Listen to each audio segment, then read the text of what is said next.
Teyzem annen sen. Gel teyze ver elini. Hadi fotoğraftan alın. Biraz bol bırak. Bu taraftan alın. İkisini de buradan yapın.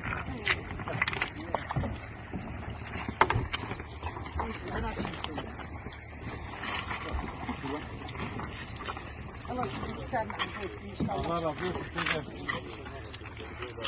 Hey, bir dakika. Bekleyin, can yelekleri, can yelekleri. Can yelekleri.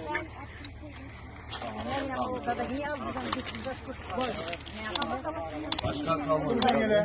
Can yeleği yok. Can yeleği kalmadı.